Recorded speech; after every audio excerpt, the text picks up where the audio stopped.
In previous video we made provisions to nest pages, enabling pages to have a parent or a child, but we'll still need a clever way to order them. Time to set up an Ajax ordering system. Now all we need is a snappy UI to order pages by dragging them around. As it so happens, I stumbled across this neat jQuery plugin that allows our client to do just that. You see, I can not only sort items, but I can nest them as well. So let's bring that in. We'll follow the link to GitHub and just have a look at the README. Well, the HTML looks easy enough to set up.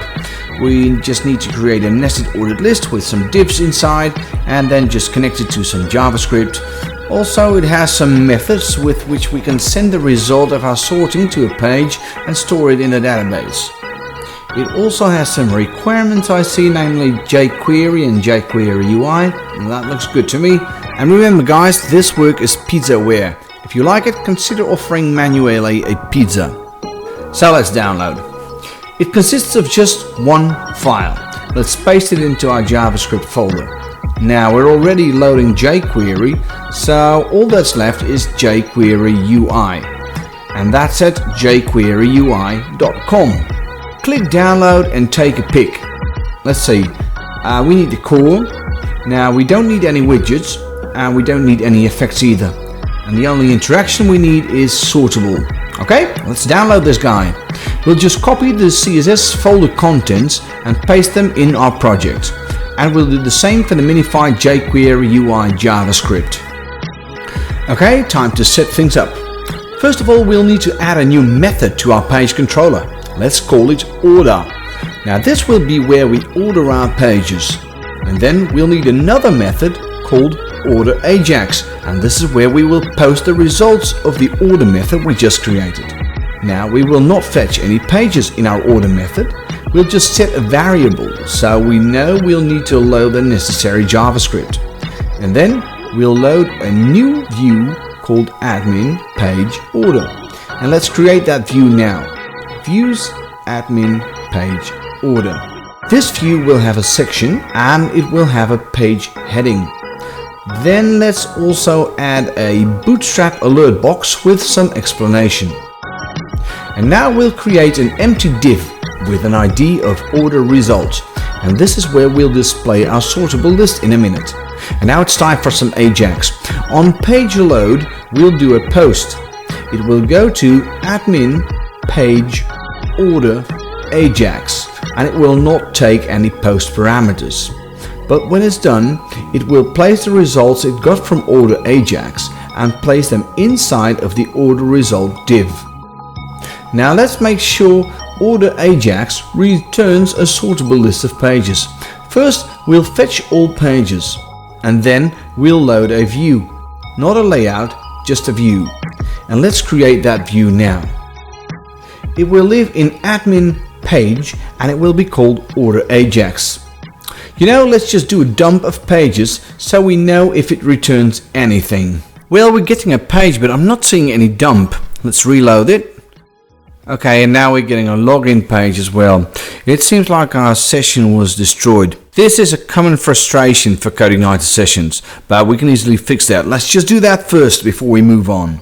What we'll do first is extend the CodeIgniter session. Now we'll go to the library folder and create a My Session file. It will contain a class with the same name and it will extend CI session. Now let's override the sysupdate method. Now the trick is to only update the session if this is not an Ajax request. So we can tell if we're dealing with an Ajax request by listening to the HTTP X requested with server variable. Now let's see if it's set. And if it's set, and if it's not an XML HTTP request, then we know that this is not an Ajax call, and we can safely call the parent function, which will update the session. So that should fix our login bug. Well, we're still getting an error. Okay, now let's just see where that error came from. It's okay, yeah, forgot quotation marks here. You probably noticed that already. So what I'm going to do is cut this, add quotation marks and just paste it back in. Let's see if it works now. And now we're getting a $sign is not defined. And that means we're talking to jQuery while jQuery has not been loaded yet. So let's just take all the JavaScript out of the tail and paste it inside of the page's head, like so. Now let's see if that does the trick. And sure enough, we're getting our dump array here. Now it would probably be a good idea to prepare the page array for nesting. So let's add an extra method to the page model for that. I'll just call it getNested. Now first we need to fetch pages, but we need to fetch them as an array, not as an array of objects. So we'll just set a pages variable and then do a getPages with a result array call to return the query results. And then we'll define an empty array and then we'll loop through pages. Now if a page does not have a parent ID, we'll just add it to the array and the page ID will be the key. Now if it does have a parent ID, then we'll add it to that key but inside of a children's array, and then we'll just return the entire nested array. So it's back to the page controller and make sure we use the getNested method to fetch the pages with. And now let's have another look at our dump. And now we see we have a home page with an ID of 1 and we have a contact page with an ID of 3, and that has a children's subarray which features the about page. And that's exactly like it is in our database. The about page has a parent ID of 3. And now it's time to display those pages in a nested ordered list. Now we'll go back to the order Ajax view. Okay, we need a recursive function for that. So let's create that. We'll call it getOL and it will take an array as a parameter. Also we'll pass in if this is a child or not, and we'll default that to false. First we'll set an empty string and then we check if the array has any items in it. Now we'll just add to the string as we go along. Okay, first we'll need to open the OL tag. If this is not a child, then it needs to have a class of sortable. If this is a child, it just needs to be a plain OL tag. Next we'll loop through the array. For each array as item, we'll open the list tags and we'll set its ID to list, followed by underscore and then the item's ID. Now the script will use this later on. And then we'll just add a div and wrap it around the title. Now it's time to ask ourselves, do we have any children? Okay, let's check. If children is set and if it contains items, then we'll add to the string. And to do that, we'll simply call this function again. So it will run in a sort of loop for the children. And that's what we call a recursive function. Now we'll just close the lead tag and add a line ending. And we'll also close the OL tag and add a line ending. And of course we need to return the string. And now all that we need to do is echo that getOL function and pass the pages array. Now let's see how that looks. That doesn't look very good. We probably made a mistake. Let's just go back to the page model. There's something wrong with the children here. Oh yeah, I see. We need to pass it as an extra item in the children's list. So let's save that and refresh. Now this doesn't look entirely correct either. Let's just inspect that with Firebug and we'll see the OL is not closed. So let's just go back here to the order Ajax field. We'll close the OL tag and this closing looks alright. Just go back and refresh and that looks better. Let's just check it with Firebug. Yeah, that looks good. Okay, so now we've got an order page and it does a post to the order Ajax page to receive an ordered list of pages. Now let's add order pages to the admin menu. Open up layout main view and insert that link and it will point to admin page order. Let's just reload the page and there it is. Next we'll need to make the ordered list sortable. For that we need to bring in the proper JavaScript files. Remember the sortable variable we set in the page controller? We'll use that now. Let's go back to the page head view file and include the required JavaScript files if that sortable variable is set and if it equals true. The files we include will be jQuery UI. I'll just copy and paste its name here. And we'll also need jQuery nested sortable. Okay? Oh, and while we're at it, let's also set the meta char set to UTF-8. So with that in place, let's go back to the GitHub page for Nested Sortable and copy the JavaScript snippet we'll need in our view file. Now open up the view file called order ajax and let's add some JavaScript tags. Now paste in that code we copied earlier. And finally, we'll also need to set max levels to 2. We do not want our client to drag pages more than 2 layers deep, remember? Okay guys, let's see if we can get this code to work. Yay, it's working! The final step of course is to save the altered order. We'll add a save button and when it's clicked it will do an ajax post to the order ajax page. There the order will be saved and the new order will be grabbed from the database and displayed. Okay, first the button. Now that will live in our order view. We'll just add a simple Twitter bootstrap button that will say save and it will have an ID of save. Now we'll also add a JavaScript listener for that button.